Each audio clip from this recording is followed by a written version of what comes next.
Assalamualaikum warahmatullahi wabarakatuh. Warga masyarakat Kabupaten Bandung yang saya cintai dan kami banggakan, perlu kami sampaikan pada hari ini tanggal 19 Mei 2020 kami menyampaikan penanganan COVID-19 di Kabupaten Bandung. Dari data yang ada bahwa positif COVID sekarang sudah 64 orang, yang terdiri dari kasus aktif 42, yang sembuh 17, dan yang meninggal dunia 5 orang. Selain itu pula orang dalam pemantauan jumlahnya 1.567. Dalam proses pemantauan ada 71 orang, yang selesai pemantauan 1.496. Sedangkan pasien dalam pengawasan jumlah PDP-nya 298, yang selesai 206 orang.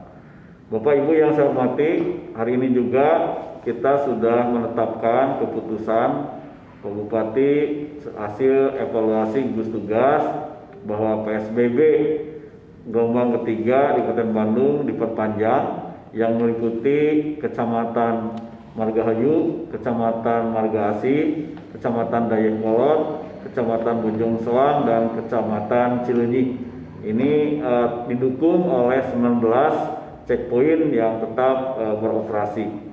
Bapak dan Ibu yang saya hormati, dengan adanya PSBB di 5 kecamatan ini bukan berarti kecamatan yang lainnya tidak menerapkan protokol kesehatan. Artinya tetap melakukan hal-hal yang ditentukan oleh ketentuan dalam PSBB. Kami berharap penguatan di kecamatan, penguatan di desa, penguatan di RW melalui gugus tugas ini senantiasa dioptimalkan. Sehingga pada hari ini kami juga didampingi oleh Kepala Bidang Pelayanan Kesehatan Dinas Kesehatan Kabupaten Bandung akan menyampaikan beberapa hal yang dianggap perlu dalam konteks pelaksanaan PSBB gelombang 3 di Kabupaten Bandung.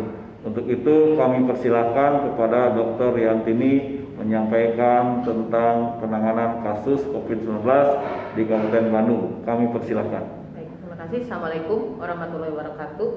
Untuk PSBB yang ketiga ini sebetulnya karena kondisi Kabupaten Bandung saat ini belum menunjukkan penurunan yang signifikan, sehingga kita perlu tetap menjalankan protokol kesehatan, khususnya menghadapi Idul Fitri yang sudah dekat ini, bahwa semua harus menggunakan masker setiap keluar rumah, dan masker itu perlu diganti 1 hari 1 kali, jadi jangan dipakai untuk beberapa hari.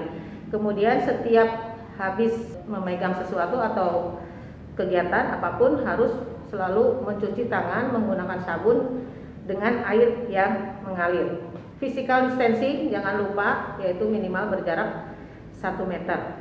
Dan juga jangan lupa untuk tetap selalu berjemur di pagi hari, yang baik itu untuk vitamin D adalah di pukul 10 sampai pukul 13. Kemudian harus cukup istirahat. Artinya bahwa pola tidur kita itu harus diatur sehingga cukup antara 6 sampai 8 jam. Pola makan jangan lupa, karena kita membutuhkan sayuran dan buah-buahan, vitamin dan mineral secara rutin, intake yang harus masuk, terutama vitamin C dan vitamin E, serta harus diupayakan minumnya yang hangat, airnya tidak sering minum air yang dingin. Kemudian yang kita perlu waspadai menghadapi Idul Fitri ini adalah pola makan yang memang lebih banyak ke arah kolesterol ya, tajilnya banyaknya gorengan, kemudian nanti lebarannya banyaknya santan.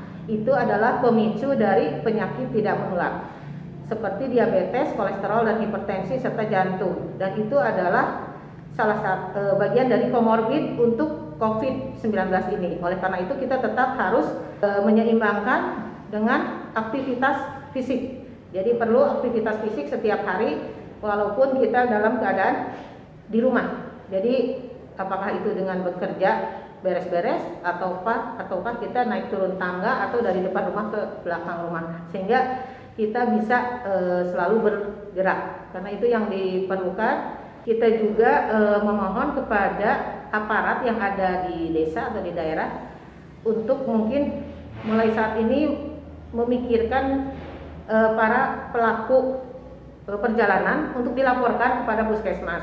Dalam penggunaan alat-alat untuk ibadah seperti mukena, sejadah, itu semua adalah harus satu orang masing-masing, tidak bersamaan, karena ini adalah salah satu yang dapat menularkan COVID ini. Karena COVID ini sudah dinyatakan oleh kementerian tidak hanya droplet, tapi dia bisa menjadi airborne dalam kurun waktu 8 jam. Artinya dari napas bisa keluar ya, jadi bukan hanya dari bersin dan batuk saja dropletnya, tapi airborne itu bisa dari pernapasan. Dia bisa bertahan di udara selama 8 jam. Oleh karena itu, tolong untuk protokol kesehatan, setiap habis dari luar itu pulang ke rumah harus langsung mandi, bajunya harus dicuci, semua harus diganti, harus didesinfeksi semuanya.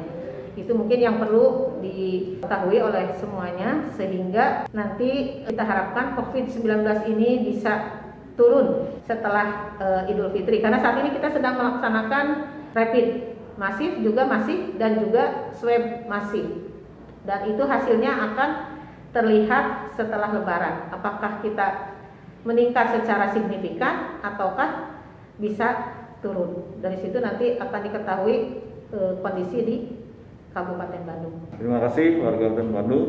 Tadi yang disampaikan oleh Kepala Bidang Pelayanan Kesehatan Dinas Kesehatan Bandung, mudah-mudahan menjadi bahan untuk kita dalam penanganan COVID-19 ini.